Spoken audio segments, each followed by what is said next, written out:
Hey, look, check this out. You know something I was just thinking about?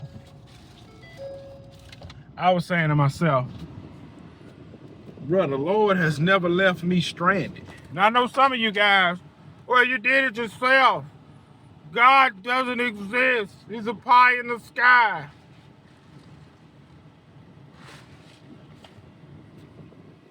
I've seen God do too many great things in my life to say he don't exist. Listen, I was just thinking about something. I said, man, the Lord never left me stranded or struggling. And even when it's bad, it's still good. That guy burning out in his driveway. Why would you burn out in your driveway, burn out in the street? Look, I was just thinking. I was like, man, grass season still flowing pretty good. And I was thinking, I was like, man, I don't know if I'm gonna get this welding job or not. And I really don't want to just eat into my account during the winter. And I started thinking, like, as we get closer, I was like, man, I might have to eat into my account. Then look, I started getting small little jobs popping up here and there, I gotta go trim one bush, is gonna take me 30 minutes, $200. I got a job like that. I started getting little jobs like that. And then, get a phone call yesterday. Mr. Gibson, can you report Monday for testing for this job? I'm like, man, bro, that's perfect. I get to keep all the money I got, and then I get to use these checks I get to do what I need to do. So then I'm thinking to myself, man, bro, I'm gonna survive another winter. And then I'm starting to think, I'm like, bro, the Lord has never left me struggling and on my own. I've been behind on my light bill, but my lights ain't never been turned off. I've been behind on my water bill, but my water ain't never been turned off. I've been behind on my mortgage, but I never got foreclosed on. I've been wondering how I'm gonna make it, and the Lord pulled me through. You have to understand something.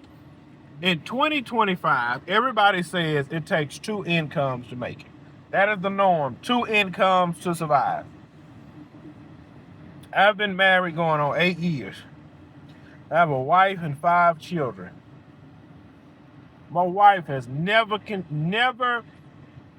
contributed to any of the bills, but she's always contributed 100% to our kids and to the house.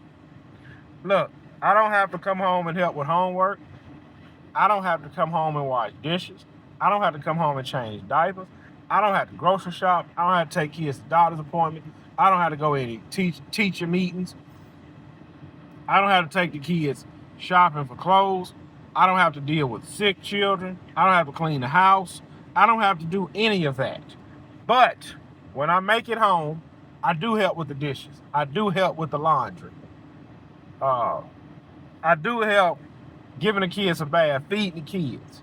I can only do so much because I still have to run out and provide, right? So I have to have my rest for that. And I'm normally gone away from the house between 10 to 12 hours. And I got to sleep 5 of those hours as well. So 17 hours out of the day, I'm no help physically around the house, right?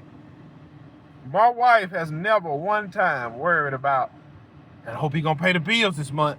Hope the light bill get paid. Hope this get paid. Every time my wife needed something, I've had the money to give it to her. And I don't attribute that to me. I attribute it to the Lord. Because my prayer is, Lord, please continue to provide for us. Lord, please continue to give me the strength to go out and work all of the jobs you blessed me with. When that guy asked me to trim that bush, I said, man, me 200. He said, man, that's fine with me. I said, dang. How many people make $200 an hour?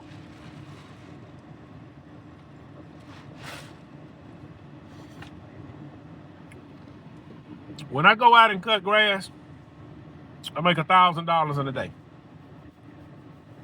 Some days I make 1,300. Some days I make 1,400. And some days when it's slow, 800. Normally, look, from March all the way up to September, I'm hitting that $1,000 a day. I'm working, but I'm hitting that $1,000 a day. And you sit back and you look, how did we get here? Like I ask myself sometimes, bro, how did you get all these clients? I'm like, bro, I don't know. Listen, bro. Yeah, God isn't real. Okay.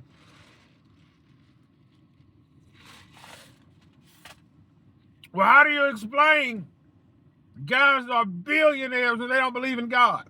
Because I 100%, to be honest, and say I don't have the brain capacity to put everything together to go make $1,000 a day, which is something to some people and nothing to others. I can sit here and say I don't have the brain capacity to say, yeah, baby, don't worry about working. I'm always had the money to take care of us. I understand that I have to lean on a higher power, which is God, because I understand. Look, I understand. I don't have the power to wake myself up in the morning. Some of you guys have the power to wake yourself up in the morning. I don't have the power to wake myself up in the morning without an alarm clock. I have been waking up lately without an alarm clock. I wake up and I look, alarm about to go off in 15 minutes. Listen, bro. Listen. I didn't have the brain power to say, man, buy a bunch of yard signs. These yard signs, look, these yard signs picked up work for people that don't even get on the internet. Now, people say, I found you on Google. Every call I got from these was people who don't use Google. And they are premium paying clients. They are premium paying clients and they don't use Google. I said, dang. Bro, I contribute all of my success 100% to the Lord. And I take full responsibility for all my failures. Look, I don't know if I'm going to go past this welding test Monday morning. I don't know. Because it's not like electrical tests. Oh, man, this ain't nothing. I just put these lines together and it's done. When you're welding, look, I remember I was going to take this test for this job. This was last year. The test was so easy. That I wasn't about to pray before I took the test. That's how easy it was. Something said, bro, run a pass on that scrap metal. I ran a pass on that scrap metal and the gas went out. And I told the instructor, I said, hey man, the gas not working. I'm not getting gas. Had I ran that pass on that test strip, I'd have failed. I said, dang. I remember when I was 20 years old going to get a welding job. I had got laid off from my first welding job. Went and took a weld test. Failed the weld test. And the guy said, you'll figure it out on the job. I'm going to pass you. I said, dang. I remember having the job. This was early in my marriage. Struggling financially. I knew I had a bill coming out. And I knew my check was fixing to hit. The bill coming out was like $380 something dollars. It was like $300, I think. But I was getting my first check from this job. Because, you know, when you first start, you don't get a full week. So the check was going to be like $520. I was like, dang, bro, when that bill come out, by the time I throw gas in the truck, I ain't going to really have no money to get groceries. And I remember checking my account. And I seen that check. I remember looking in the account, seeing that $530 check hit that account. However much, I know that check was $500. It wasn't $550. It was under that. It was $520, $530. I was like, bro, as soon as that bill come out, I'm screwed. And it was showing the bill came out. And look, I'm checking the account, and the bill never came off of the check. The check was there for me to do what I need to do. And I was looking at the account. I had a mysterious $300 deposit from somewhere else. Nobody knew I was struggling. Nobody knew. So I don't know. To this day, I don't know where that $300 come from.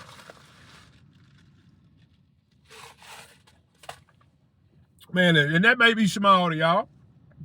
There's things in my life that happen that can't even be explained. And I know it was the Lord. And I remember talking to this guy on the job. This was before I got married. I remember when I was dating my wife, I was running back and forth to New Orleans every week. And I remember the grass stopped growing and they cut the overtime out of my job. I was like, I remember telling one of my coworkers, I was like, bro, I ain't got the money to go to Louisiana no more to go see my girlfriend. And he was like, man, he said, bro, don't worry about it, man. He said, don't worry about it, bro. Y'all about to get married in 3 months, which we was. We about to get married in a few months. Because this was like, I remember talking to this guy. We was getting married. I think we got married in May. We had got married in May or something. We got married in May. And this is a Christian guy. I don't know what this guy is to this day. And me and him would just be talking. I was like, bro, I don't know what I'm going to do when the grass stopped growing. Because when my wife first moved down here, she went and got a job. She had went and got a job working at the local Target. And then maybe about a month after she got the job, we found out she was pregnant. And I done told y'all this story 100 times. I told her, tell that supervisor you work for, you can only work Monday through Friday, because Saturday I work overtime at the job. Saturday I get time and a half, and Sunday is double time, and he not paying that, and he was gonna be a jerk and only make her work the weekend. And we found out she was pregnant. I said, man, just quit that junk, because you in my way. I said, quit the job, that job in my way. And I remember talking to the guy, we was just talking. He was like, listen, bro, we was talking about finances. He said, bro, he said, you mean to tell me the God that me and you serve, he's gonna bring you all the way up to this point, and then he gonna leave you? He's not going to bring you to this point and then walk away. He's not going to bless you with a child, Gibson, that you can't afford to provide for. I have a wife and 5 children, and we're not struggling. We're not struggling, bro. We're not struggling. This test I'm going to take Monday, I don't know if I'm going to pass it. But my faith and trust is in the Lord. And look, a guy had texted me from TikTok. He said, Gibson, I live in Mobile. He said, bro, if you looking for a welding job, he gave me his supervisor's phone number and the amount of money that they gonna pay me. He said, bro, I said, well, bro, I got a test lined up Monday. He said, cool, that's fine. He said, if that don't work out, call this number. We gonna get you in at 35. Just go take the test. So it's like, the Lord put things in place. That wasn't God. That was somebody else. Whatever you say. Whatever you say. So, if everything fails Monday, then the backup plan is already in motion. The Lord has things. Look, man, flip that. God got stuff ordained in my life that don't happen. It is what it is. And then I was saying to myself, I said, bro, if I don't fire no client, if I don't raise none of my prices, and I make the exact amount of money I made this year, next year, bro, I'll be on top of the world. But it gets better every year. Every single year, it gets better. It gets better every single year. Dang, it's only gonna get better. It's getting better and better and better and better. Life's funny. Look, I'm about to cut this $100 property. I'm gonna literally be here about 35 minutes. This $100 property. I just left around the corner cutting a $70 property. Now I'm fixing to cut this $100 property, and 2 blocks over, I got another 70. Bro, that's $240 in less than about 2 hours. In less than about 2 hours. Well, now I'm talking to y'all. I've been on here 15 minutes. $240. The job I'm going to work on, I'm only gonna make about $300 a day, but that's all day. It don't matter. Long as I get $1,000 a week from that job, which your check could be more than that. I just want $1,000 a week, and I get out the way. The Lord has made life easy for me. I admit, the Lord has made life easy, and I want it even easier. Flip it. Let's just get it easy. Dang. I remember struggling. Remember being broke. I'm not broke no more, man. I'm not struggling no more. Bills paid. Bills paid, food in the fridge, truck running good, got backup equipment running good, even though my main mower in the shop. Look, I'm 100% sure when them leaves start dropping, I can't pull it out. I got so many back here. Leaf removal. I know I'm gonna get a few of them jobs, bro. And I ain't gotta touch that money. When I get that little $600 leaf job, I'm putting all that right back in my business. I ain't keeping none. I'm putting it right back in the business. Well, bro, what else we need? I really don't need nothing else in business. I don't need nothing else. I don't need nothing else in my business. So when I go make that 600, what I'm gonna buy? Flip it. I might take the 10 off my truck and re-put it back on.